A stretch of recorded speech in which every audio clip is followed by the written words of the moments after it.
জানাজার পরে দোয়া। হুজুরে বলতেছে একটা মাসালা বলার জন্য, এটা বলে আমি শেষ করতে চাই যদি আপনারা অনুমতি দেন। সেটা হলো জানাজার নামাজের পরে দোয়া করা যাবে কিনা। আমরা জানাজার পরে দোয়া করি, আপনারা করেন কিনা? তাহলে শুনুন, জানাজার পরে দোয়া করি কেন, এই প্রশ্নের উত্তর হবে আল্লাহর রাসূল সাল্লাল্লাহু আলাইহি ওয়াসাল্লাম জানাজার পরে দোয়া করেছেন, এই জন্য আমরা করি। সহজ উত্তর না? এখন জিজ্ঞাসা করতে পারেন জিহাদি সাহেব, আল্লাহর নবী রাসূল আকরাম সাল্লাল্লাহু আলাইহি ওয়াসাল্লাম জানাজার পরে দোয়া করেছেন, এটার দলিল কি? তাহলে নোট করেন, অনেক দলিল আছে, একটা নোট করেন, ইজি দলিল। সহিহ মুসলিম আন্তর্জাতিক হাদিস নাম্বার হলো 2276, 2276 নম্বর হাদিস। এফসে মিল থাকতেও পারে, নাও থাকতে পারে, মেন কিতাবে, আরবি কিতাবে। عن عوف بن مالك رضي الله تعالى عنه قال صلى رسول الله صلى الله عليه وسلم على جنازة فحفظت من دعائه وهو يقول اللهم اغفر له وارحمه إلى آخر الحديث। হযরত আউফ ইবনে মালিক বলেন, সাল্লা রাসূলুল্লাহ সাল্লাল্লাহু আলাইহি ওয়াসাল্লাম আলা জানাজাতিন, আমার নবীজি এক জানাজার নামাজ আদায় করলেন। ফাহাফিজতু মিন দুআইহি, নবীজি দোয়া করেছেন সেটা আমি শুনে মুখস্থ করেছি। দোয়াটা এত সুন্দর করেছে, এত লম্বা এবং এত সুন্দর দোয়া করেছে।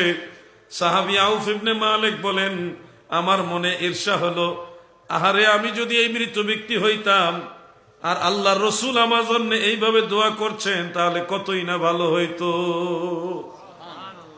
আল্লাহর নবী দোয়া করেছেন কখন এই সম্পর্কে হাফিজুল হাদিস ইমাম মুহিউদ্দিন নববী রাহমাতুল্লাহ আলাইহি শরহে মুসলিম আল মিনহাজের মধ্যে লিখতেছেন, এই দোয়াটা ছিল বাদা সালাত, জানাজার নামাজের পরে।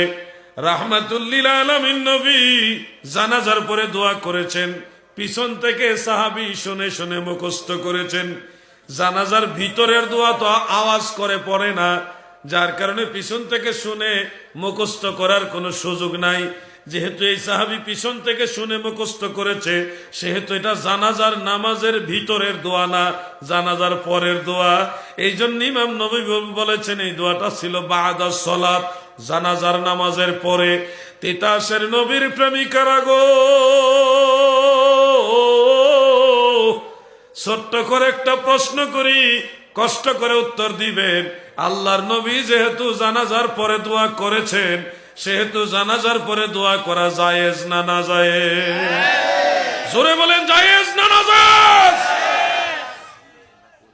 আপনি যদি কেন আমি করতাম না, আরে ভাই আপনি যদি আমি ভাত খাইতাম না, আমি জোর করে খাওয়াইতাম, আপনি কইরেন না। আমি দোয়া করলে আপনার জলে কেন? আমি তো আপনার কাছে চাই না, আমি আমার আল্লাহর কাছে চাই। আপনি হিংসা করবেন না, কারণ এই মৃত ব্যক্তির খাটে আপনাকেও একদিন শুইতে হবে। আজকে আরেকজনের জন্য দোয়া করছি, কোনো একদিন আপনারও দোয়ার প্রয়োজন হবে। মানুষ যখন জানাজার পরে দোয়া করে, তখন সব ময় মুরব্বীদের জন্য, মুর্দেগানের জন্য দোয়া করে। ভাই, দোয়ার বিরুদ্ধে দাঁড়ায়ও না, এই দোয়া কোনো একদিন তোমারও দরকার হবে। দোয়া করো, দোয়া করার জন্য উৎসাহিত করো। বহু মানুষ বীর বাহাদুর কবরে নিস্তেজ হয়ে, পাওয়ারলেস হয়ে চলে গেছে। প্রত্যেকের দোয়া দরকার আছে। আল্লাহ তাআলা আমাদের সবাইকে দোয়ামুখী হওয়ার তৌফিক দেন, বলেন আমিন।